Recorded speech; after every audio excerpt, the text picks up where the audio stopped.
아닙니까? 앞서 국회는 윤 대통령의 탄핵소추 사유를 내란죄 등 형법 위반과 비상계엄성 보전 헌법 위반 사유로 부분에 의결했었습니다. 하지만 지난달 3일 야당 측 국회 탄핵소추단은 소추안에서 형법 위반 부분인 내란죄를 처리하겠다고 말했습니다. 이에 대해 민주당 김용민 원내수석부 대표는 지난달 4일 국회에서 열린 운영위원회, 법사위원회, 행안위원회, 비상연석회의에서 빠른 탄핵 심판을 위해 평가 부분만을 삭제했을 뿐 내란 행위를 탄핵 사유로 하는 것은 전혀 달라지지 않았다고 말했습니다.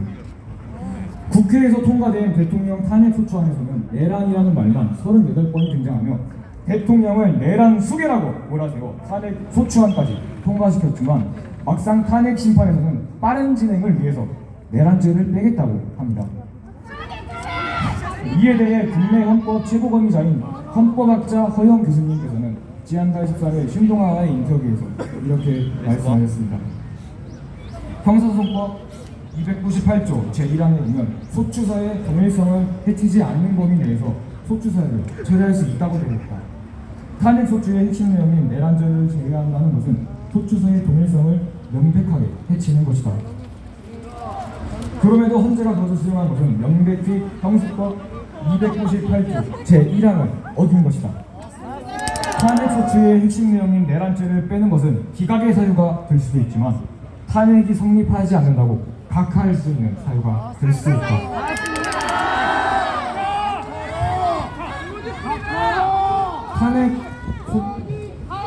탄핵 소추안의 중심에 있었던 내란죄를 막상 탄핵 심판에서 제외한다는 것 또한 그들 스스로 이것이 사기 탄핵임을 자백한 것 아닙니까?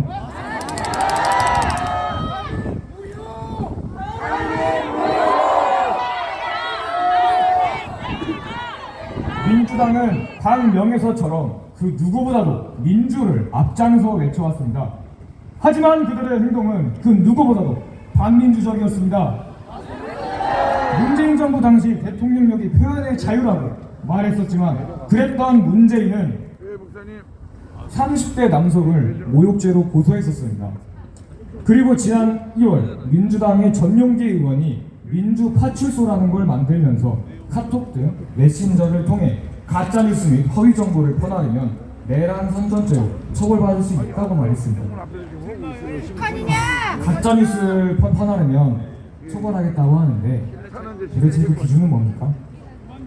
그냥 당신들 입맛에 안 맞으면 다 가짜뉴스고 다 허위 정보 아닙니까? 민주당이 외치던 표현의 자유는 어디로 갔습니까? 이후 유명 스타 강사인 전한길 선생님께서 현사태에 대해 지적하는 영상들을 올리셨습니다. 그 중에는 선관위를 지적한 영상이 하나 있었는데 민주당이 이를 구글에 신고했죠. 또한 여론조사에서 지지율이 역전되고 텃밭이었던 전라도에서마저 분위기가 변하는 모습이 나오니 이번에는 여론조사 업체를 고발하겠다고 나섰습니다. 정당명에 민주를 달고 그 누구보다도 민주를 앞장서 외쳤지만 마음에 안 들면 아주 다 고발하고 있는 그 위선적인 모습은 정말이지 역겨웠습니다. 청년층에서 민주당에 대한 지지율이 떨어지자 그들은 이런 발언을 하기도 했습니다. 박구용 전 더불어민주당 교육원수원장, 차이에 대한 존중의식을 배우지 못한 사람들, 그들 스스로 말라 비틀어지게 만들고 고립시켜야 한다. 유시민 전 노무현재단 이사장, 난 니들이 쓰레기라고 말해주고 싶다. 과거에는 60세가 넘으면 뇌가 썩는다면서 어르신들을 조롱하던 유시민 작가님께서는 본인이 60세가 되니 이제는 우리 1030 세대를 보고 쓰레기라고 합니다.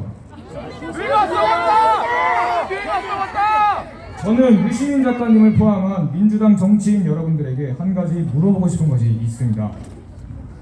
당신들 입맛에 안 맞으면 그렇게 다 고발하고 조롱하는 게 당신들이 자랑하는 민주정신입니까? 고작 그딴 게 민주정신이냐고!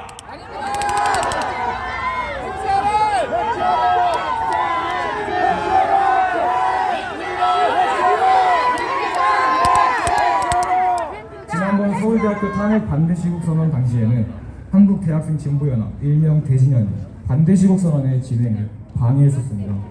여러분은 이 대진연이라는 단체가 어떤 단체인지 아십니까? 그들의 대표적인 행적 몇 가지를 언급하고 가자면 위대사관에 무단 침입하여 방위비 분담금 반대를 외치며 기습 시위를 벌이다 경찰에 체포된 적이 있습니다. 또한 윤석열 대통령이 후보 시절 그를 겨냥한 강력한 반대 운동을 벌였으며 용산 대통령실에 무단 진입을 시도하다 체포당하기도 하였습니다. 그들의 일부 회원들은 김정은을 존경한다며 대놓고 북한을 찬양한 듯한 발언을 하기도 했었죠. 아주 대놓고 반미 친독 성향을 드러내는 집단입니다. 그런 자들이 최근 타대하게 대통령 탄핵 반대 시국 선언에서 회방을 놓고 있습니다. 탄핵에 찬성하시는 분들께 한 말씀 드리고 싶습니다. 여러분은 탄핵 찬성 집회 현장에 참여하신 적 있으신가요? 없으시다면 꼭 한번 현장에 나가보셨으면 좋겠습니다. 저는 지난번 광주 탄핵 반대 집회에 참여했었고 당시 맞은편에서 찬성 집회를 한다는 이야기를 듣고 궁금증이 생겨 찬성 집회집을 구경하러 갔었습니다.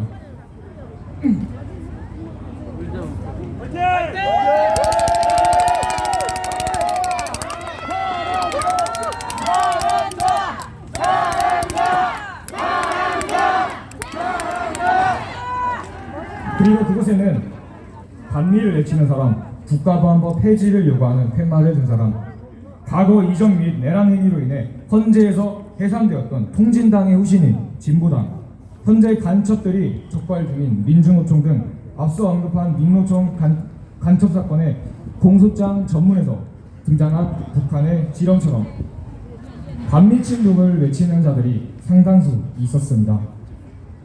저는 이러한 것들을 직접 보고 나서야 대통령이 왜 반국가 세력이라는 표현을 사용했는지 이해할 수 있었습니다. 저는 탄핵에 찬성하시는 분들이 탄핵에 반대하는 우리들을 비난하기 이전에 왜 우리가 탄핵에 반대하는지에 대한 그 이유를 단 한 번만이라도 봐주셨으면 좋겠습니다. 그래도 정말 전부 다 귀찮고 찾아보기도 싫다면 과연 어떤 집단이 찬성 집회 현장에 나와 있는지, 그리고 어떤 집단이 탄핵 반대 집회 현장에서 회방을 놓고 있는지 그것 하나만이라도 봐주셨으면 좋겠습니다. 그리고 가능하시다면 제가 오늘 한 이야기들을 모두 직접 확인해 보셨으면 좋겠습니다. 민주당의 저 위선자들은 우리들을 극우라고 쓰레기라고 조롱하지만 깨어있는 여러분들은 그들과는 다를 것이라는 것을 저는 믿습니다. 탄핵에 대한 우리의 의견 물론 엇갈릴 수 있습니다. 하지만 대통령에 대한 비판은 그를 직무복귀시킨 이후의 해도 늦지 않습니다. 침몰 위기에 있는 이 현재 우리나라의 이 혼란스러운 전국 속에 만약 정말 대통령의 탄핵이 인용되고 저런 반국가 세력들이 득세하게 된다면 정말 우리나라의 다음은 없을지도 모릅니다. 행동하지 않는 양심은 악의 편이라고 했습니다. 귀찮다고, 모른다고, 관심이 없다고 계속 그냥 그렇게 넘어가는 사이에 저런 반국가 세력들이 득세하게 된다면 이 자유 대한민국에는 더 이상 기회가 오지 않을지도 모릅니다.